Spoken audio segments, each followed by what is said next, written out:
And welcome into another episode of Tiger Territory, part of the Foul Territory Network, a Detroit Tigers podcast. I'm Kieran Steckley. With me, as always, is a man who is never afraid to switch positions. He is Cody Stavenhagen. How you doing? I pride myself on versatility. No, it sounds dirty, but it's true. It's true. Right. You can do it all over there at the Athletic, and you're obviously very talented doing this podcast. You switch positions all the time. So, speaking of switching positions, we're gonna get to a lot of Colt Keith in today's episode, but I want to start with a little bit like some anxiety that's going on in my mind, Cody. So, ever since I have this nice little day off. It's post Christmas, and then I'm going to the gym, and then boom, Gleyber Torres gets signed. And I know that pales in comparison to what you experienced, but that was just my specific occurrence there with the signing. And then all these other deals around Major League Baseball kind of getting announced like in the wee hours of the morning. I found myself waking up 3:15, and I'm not saying it's the healthiest thing to do, but like I go and check my phone and I'm like, all right, Nightingale say anything, Passon say anything? Is he yelling at people to go to bed? Okay, no, I guess it's all good. I keep being like, is there going to be some news here? There's been some Bregman scuttlebutt, I think is fair to say, and trying to pierce through like what is kind of real and what's kind of just keeping it at top of mind, I think is a fair way to say. Do you have any sort of juice on this Bregman situation? Because he's not just top of mind, I think, for Tigers fans, but like really he's the biggest domino left free agent wise in Major League Baseball. So like, is there something you can give me and the people here? Yeah, I got you guys. So a couple nights ago, my phone started really kind of blowing up because Carlos Baerga, the former player, now I covers baseball in some form or fashion, had, I don't know if reported is the word, but put on Instagram that basically he was hearing Bregman would sign with the Tigers in the next few days. So, of course, people are kind of freaking out. I texted a few people, didn't get much of anything, which almost made me think that was kind of fishy. Like, that, there weren't any just like, nah. So I was certainly on edge going to sleep that night. But it's come out, it was classic. This rumor comes out, gets social media in a panic. There's some other reporting in the media that I think kind of dramatizes the situation. Here's what I'm hearing. The Tigers remain in on Alex Bregman, but so do the Boston Red Sox, so do the Toronto Blue Jays. There are at least 3 teams very much in, and no decision is imminent, at least as of this weekend. That's what I was hearing. So if you're a Tigers fan, I think this is good to know that negotiations are ongoing, that you are certainly very much in the mix here. But I think it's a little bit overblown. I don't know when to expect a decision. Maybe it's a situation where things could change quickly here in the next few days, but I'm not sure the Tigers are like on the 1 yard line of a Bregman deal. That has just not been what I've heard, even though social media would, if you just went on that, you could come away with that impression. Don't think that's fully accurate. There's like a couple things that kind of get my mind going. Number one is I feel like it's become too repetitive, like the talking point, which I'm not saying is inaccurate. It most certainly is accurate as of right now, but the talking point about like the market diminishing, I know it makes sense on paper, for Bregman, and then you start thinking about how that could benefit the Tigers and all that's like fair to speculate on. But, we're not even to the new year yet. And I'm like, is there going to be some like random team that just kind of swoops in? Like, there's certainly time for that to happen. And then it just feels like it would fit a narrative where it's like, small market, for him. And then all of a sudden, boom, just making up a team like the Arizona Diamondbacks. I'm not saying they would do it, but just like some out of left. Yeah, they just did that a couple days ago, which no one saw coming on Corbin Burns. So again, a reminder: you never know. These things. I've thought about this a lot with Bregman. Like, where are the New York Mets? Like, where are? And I guess the Seattle Mariners don't want to spin, but what in God's name are they doing? We know. I don't know if our old pal Dave Dombrowski is going to be able to move Alec Boehm, but couldn't you see Dombrowski just jumping off the top rope and getting in on this at the last minute, not caring how much you offer? The teams we know to be in the mix, Boston, Toronto, Detroit, I think is a kind of an interesting compare and contrast, because my gut has kind of always told me Boston makes a lot of sense. The ballpark suits them. You can bang doubles off the Green Monster, but there would have to be a lot of roster shuffling. Sounds like Bregman most likely would probably move to second base, maybe full time, if he were to be a member of the Red Sox. Scott Boras has said Alex Bregman is open to that, but if it's like go to Boston, change positions, go to Detroit, just do what you do, like some really interesting pros and cons. Comerica Park not going to suit his spray chart as well as obviously Fenway would. And then you have the Blue Jays. Like, if there's a team that is desperate, I don't think the Tigers want to overpay, and I don't think the Red Sox want to overpay. The Blue Jays have puzzled me. If I ran the Blue Jays, I think it'd be trading Vlad Guerrero and Bo Bichette and just biting the bullet of a rebuild. They seem very staunch against doing that, and they've missed out on Juan Soto. They've missed out on these other guys. Like, if there's a team that has incentive to just overpay, and like the taxes are in Canada are going to make them overpay even more, maybe it'd be the Toronto Blue Jays. Toronto's a great city. It's a big market. I don't know what Alex Bregman thinks of Toronto, but like Toronto's a pretty cool place. Not going to be the best ballpark for them, but they've revamped that ballpark a little bit. Like, so just those three teams, there's so many pros and cons. Kind of any way you cut it. You have the AJ Hinch factor, but you also have like an Alex Cora factor. Walker Buehler and Alex Bregman own a racehorse together. So like, I don't know what's going to happen here. And I'm sure that's one reason why a decision isn't imminent. Alex Bregman has a lot to think about, in addition to however Scott Boras might be trying to play this market to get his client a little bit more money. Yeah. And this is my, I don't know, semi-annual reminder. I tend to do this around trade deadline time. I do this, beginning of spring training. Like, you got to recognize these, anonymous sources and what they say, and then you can kind of figure out like what they're trying to do. And this is not an indictment of your fellow journalism guys over there, because this is the business. But like, you have things out there that are said about the Tigers and Alex Bregman, and it's like a gap in perceived value and notable progress. Those kinds of things typically lend itself to being coming from one side. All right, so you can play with that in your own mind. I don't want to have to spell it out for you, but just start looking in between the lines. As the great Colin Cowherd says, things get out for a reason because people want them out. So always keep that in mind with stuff like this. And if there's a gap in value, like there's a gap in value. If there wasn't a gap in value, you'd be signed by now by somebody.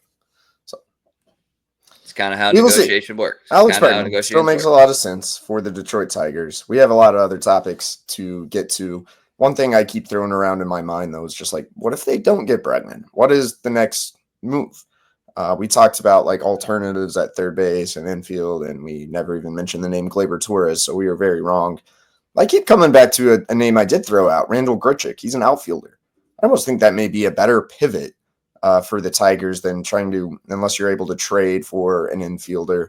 But at third base, I think that'd be tough. If you signed an outfielder, Grichuk, more than a 900 OPS against lefties, you accept that you're going to be playing mostly Matt Vierling, maybe Jace Young at third base, but you could strengthen the outfield. And then I still really like Ha-Sung Kim. If he's not going to play until late May, early June, maybe there's not a clear spot for him. But by then, let's be real. Someone's probably going to be injured. You strengthen your team that way. I think that may be like an alternative option for the Tigers. Any love for Paul DeJong? I like Paul DeJong as a player, but I'm not sure how much he fits Detroit. I'm not sure how much exactly he really boosts your lineup. So you have like a little versatility there. He did hit 24 home runs last year for whatever it's worth. I haven't fully vetted this, but I was also kind of looking for kind of fallout candidates, and that's one that kind of came to mind that would fit contractually the type of situation that the Tigers was just quick glance, he was reverse splits last year, so he's better against right-handed pitching. And I'm going to continue to be a stickler about on base percentage. Like, he's just never been an OBP guy. Even with his power last year, he was 97 OPS plus, 276 on base percentage. Like, I don't think that fits the profile the Tigers need. Well, obviously a guy that does fit the profile because they just signed him, Gleyber Torres. We actually heard from him, yesterday, 2 days ago, depending on when you're listening to this podcast, Cody. I did love the beard. I know it's the off season anyway, but I still chuckle at the facial hair and hair dress code, if you would, of the New York Yankees. And so I think we're gonna get really Mountain Man style Gleyber Torres with the Tigers finally able to express himself facial hair wise. So anyway, thought that was kind of funny. Always like making fun of that because it's really antiquated and kind of stupid. Anyway, my younger brother has really long hair and he like really needs a haircut. And so I told him over Christmas, like, I don't know, man, like, what are you gonna do if the New York Yankees come calling? He said he's so good they'd make an exception for him. Well, Chafin's gonna have not an athlete. Chafin's gonna have to figure that one out too. I don't think Andrew Chafin's gonna play in New York City. That man hates New York. There you go. Maybe drive with the price. But anyway, we heard from Torres. He hit just like Scott in his Zoom. Like he kind of hit all the right messages. You know, he said he wanted a 1 year the whole time. I mean, as soon as Scott heard that for the first time, he must have been just like jumping for joy. And he wants to prove himself. He obviously very much believes in himself if he's putting out there that he wants to sign a $100 million contract eventually. So would I. And he did kind of say, like, I was impressed with the playoff run and the young team, and they seem like a family, all that stuff. But your takeaway from hearing from Torres for the first time and how they kind of like, you're in that clubhouse every day during the season. Like, how is he going to fit? Yeah, as much as like those are kind of cliche things we can make fun of, like my takeaway from Gleyber was very much like, no, this is a dude who wants to be here, which I think is a positive take. Talked about wanting to be part of a younger team, talked about watching them from afar, talked about wanting the 1 year deal and the opportunity. And, he passed up, I think he mentioned like Anaheim and Washington. Like, I think Detroit's definitely a better situation than those two teams. I like what the Nationals are building, but like for Gleyber and not having to move positions. This guy wants to be a Detroit Tiger, which isn't always the easiest thing to get on the open market. So I think in a way that's kind of exciting. It seems like someone who's willing to be invested. We talked a couple days ago, like has obvious incentive to have a big year because he is trying to get a bigger payday next year, but like he's coming here kind of with a purpose, with a mission, and with a lot of reasons to be invested. And I think it's hard not to respect that. Yeah. I mean, if you wanted to believe in the message that the team has put out there since Harris took over, is that like Harris came in wanting the Tigers to be like a destination, not like the destination like the Yankees would be or the Dodgers would be. Although, you start winning, that kind of stuff will happen more naturally. But he wanted it to be a player improvement factory destination. And improvement, maybe not like the greatest word for Torres. Like, obviously he wants to get better, blah, blah, blah.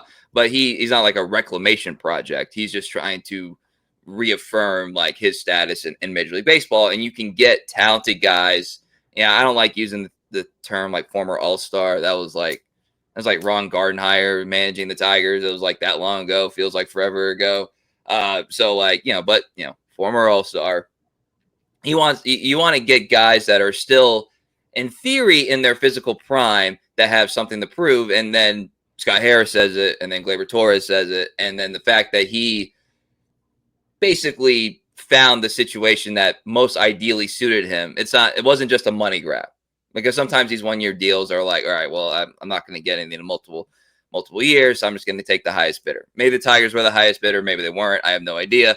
But like, he was not as worried about that if you're trying to get the $100 million contract later on. So credit to everybody, having the the unified message. I wish that we could get Colt Keith on a Zoom and get like some of his like honest like assessments of this situation, because I think this is a little bit more peculiar than people kind of realize, like lost in the sauce of like the excitedness of getting a Gleyber Torres, or if you're, you know, kind of cynical about Torque, like no longer having to worry about him in your lineup every day, is like this is an odd development, generally speaking, in the scope of Colt Keith, because he is drafted, like, you know, he's a prep guy. He's a third baseman drafted. You know, he does a little bit of both, but he really full-time commits to second base when he's going to be a big leaguer. And with the understood struggles that came with that, although I think we all agree, like, he looked better as the season went on. He's also still very young, and you're moving positions already, and you're moving him to a less valuable defensive position less than a year after you signed him to this huge, but long multi-year contract extension, that like part of the bank of the value was you're going to get a position player up the middle who has the potential to rake at this price. You see what I'm saying? And now all that changes perspective when he goes to first base. And then Scott Harris saying, well, for the 2025 Tigers, it's best for him to be a first baseman. We don't know about 2026 and beyond, which is fair. And that goes along with Scott Harris's like, oh, I don't believe in multi-year plans or whatever. I understand that. However,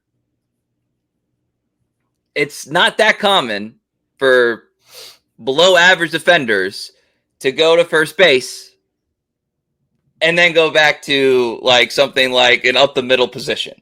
It just, I don't really feel like it happens all that often, especially at this age. So that's a lot of words there, Cody. But like, are you thinking about this in that way too? Am I the only one that's kind of thinking, you know, this first base thing? First of all, there's no guarantees even going to be good there. You know, but like this first base thing has like, it's not being talked enough about, and the fact he's excited for it, I don't really care. Like, yeah. No, I think it is one of those things everyone just kind of takes for granted. Like, oh, Colt's going to first, everything's great. And I even said, I said, you in a way you upgrade two positions at once with the Gleyber signing, but that's not necessarily a slam dunk. Number one, yeah, do we know if Colt Keith's going to be any good defensively at first? I think in theory, I guess he would move okay for a first baseman, at least better than he would as a second baseman. And like he showed, there's a little more range than maybe he gets credit for. It was really the plays at the base and the double play turns and the arm that looked a little clunky at second base in the latter half of the year. But I don't know. Footwork's a big part of life at first base. I've never viewed Colt as just like the most nimble on his feet. I think the glove work is pretty good. Like, I don't know, how will he be at scooping throws from Javi Baez, which was like kind of the redeeming quality for Spencer Torkelson. I have no idea. That's going to be something we haven't really seen from Colt before. I think he certainly has the capability to be an average, if not slightly above average defensive first baseman, but I want to see him there before I kind of make any declaration as to what he's actually in practice going to be. And then the bat, yeah, it creates a higher threshold for his bat. I'm definitely a believer in Colt Keith at the plate, so showed some really nice things this rookie year, especially from late May on. But first base, I don't know. One thing I definitely thought, there's a story by my colleagues at The Athletic, Stephen Nesbitt and Chad Jennings recently, that kind of blew my mind. It's called Where Have All the Power-Hitting First Basemen Gone? Last year, slugging percentage from first base was .407. It was the lowest since 1984. There were more shortstops with 30 home runs than there were first basemen with 30 home runs. So in a way, Colt Keith going to first and any potential questions over like how much power is he going to hit with fits kind of a trend that's happening across the league right now. First is becoming a little bit more of a platoon position. First basemen don't necessarily have the offensive profile that they did in the steroid era or whatever it may be. So although there's a concern, like can Colt hit 30 homers, which you think you need at first, like he maybe fits in with the league-wide picture at first base better than you might think on first glance. Brings me to a random comp that I made, a guy that I've mentioned a couple times on this podcast as somebody I would have liked the Tigers to maybe pursue, especially at the price point, and that's Nathaniel Lowe. All right, so Nathaniel Lowe, he's obviously a World Series champion. He's got a Silver Slugger and a Gold Glove to his name. Pretty nice, left-handed, a little bit more lean than Keith, I think, but like basically kind of you're in your similar physical profile. I just want to read something because I went into this kind of being worried about Colt Keith for the reasons that I just stated. But then I was like, all right, let's see what kind of numbers I can dig up. Went in there.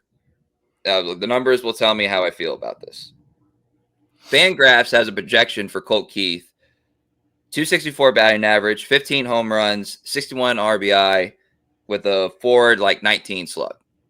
Okay, that's better than the league average at first base last season. That puts him also at a nice second year progression, right? Nathaniel Lowe last season, 265 batting average, 16 home runs, 69 ribbies, with a just over 400 slugging percentage. That equates with his defense, which, as I've said, is actually not as good as you think it is. That he was worth 2.7 WAR last year. You could project Colt Keith to get 2+ WAR. If you get 2.7 WAR out of Colt Keith at first base in year 2 of his big league career with this switch, I kind of think you like that. I kind of think you like that a lot, Cody. And that aligns perfectly what you said about what the numbers are at first base are now. Mm-hmm.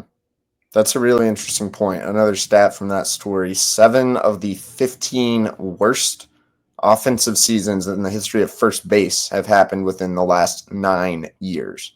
So this thing's kind of been trickling down for a while, and that's a reason why a player like Nathaniel Lowe can be a really attractive first baseman despite hitting whatever it was, 16 home runs or something last year. Yeah. I will say this. If you want to go and look at how this could potentially affect Colt Keith's contract, remember, there's a lot of incentives in there. And he gets, I believe, like $250. He's like $3 million if he wins MVP. I think we can put that one to bed a little bit. By the way, he's going to make $3.8 million this year. He's 3.8, and he jumps up to over 4 2026. So just keep that in mind in terms of how the configuration, salary wise, and everything with the infield. But if he gets MVP, he gets $3 million in incentives. Silver Slugger, $250. All-Star starter, $100K. All-Star reserve, $50K. Now, that doesn't kick in until the next decade. That's how the contract is structured. But he can earn money on the way, basically. I will say this.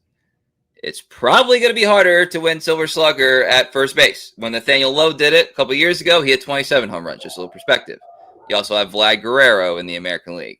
I don't know if you've ever heard of him. All-Star starter, again, it's going to be kind of hard at first base. All-Star reserve, it's going to be harder at first than second, all this stuff. So, like, for whatever that's worth, incentives become, in theory, a little bit more difficult for Colt Keith to reach. At least we'll keep it for 2025 and see. Now, if you believe in the bat that much and he just has this huge sophomore surge, maybe he gets to that. But just the theory of it, like it's going to be a little bit more difficult. Although I will say, I'm going to double check my notes here real quick. You do have one less first baseman from the All-Star team last year in the American League, right? Because Josh Naylor is no longer in the American League. So maybe there's a spot open. I don't know. But all that stuff in theory would have been more like suitable at second, or easier to achieve at second base than first base. And so again, I was thinking all that stuff, and then I looked at Nathaniel Lowe's numbers, and I was like, okay, if you can get yourself Nathaniel Lowe, who last year was negative 0.6 defensive WAR, I think you can work with that. I mean, that's literally a World Series winning level production. I know they didn't win the World Series last year, but you see what I'm saying? It's all relatively the same numbers. That's World Series winning level production that you could get out of Colt Keith. So the other thing that's kind of taken for granted in all this, like, I mentioned it, but it is kind of wild that the Tigers moved Colt Keith and signed literally a worse defender at second base in Gleyber Torres. So that is one of the trickle-down effects. How worried should we be about the Tigers' infield defense? Colt, we don't really know at first. I think he could probably be average. I don't know that I would be super confident in anything more than that. Never play first base as a professional, by the way. First Never. base. Gleyber Torres is bad year in and year out at second base.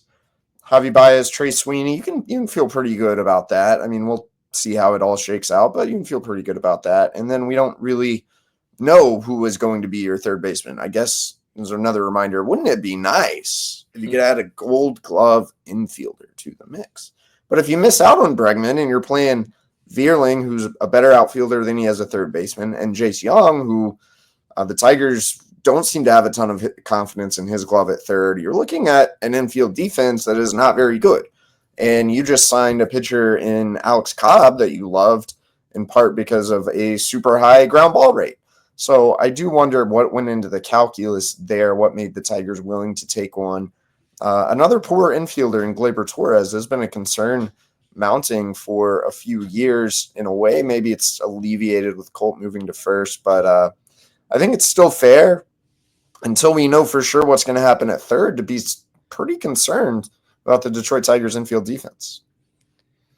Right now, based on defensive WAR last year, and again, we don't know exactly how good Colt Keith would be at first, but based on defensive WAR last year, you're looking at below average basically across the board because Baez was actually negative defensive WAR, and Sweeney was positive, but it was 0.4. Now, obviously, smaller sample size. We all get that. Vierling overall defensively was 0.3 defensive WAR. I want to make sure I get that correct. 0.3 defensive WAR. You would wager that the majority of that value came in the outfield. Is that fair to say? So, like, we'll say he's a defensive WAR negative at third base.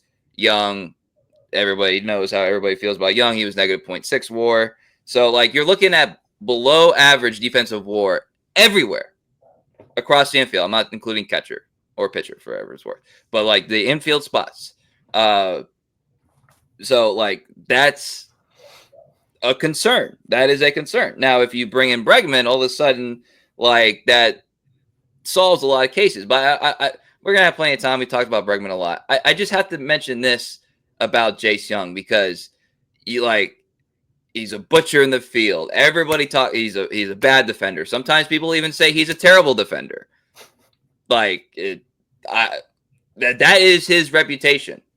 I'm looking at fan graphs for Jace Young right now, Cody, and they project his defensive WAR for next year to be like in the 1.3 to 1.4 range, which seems kind of high given the way people talk about him.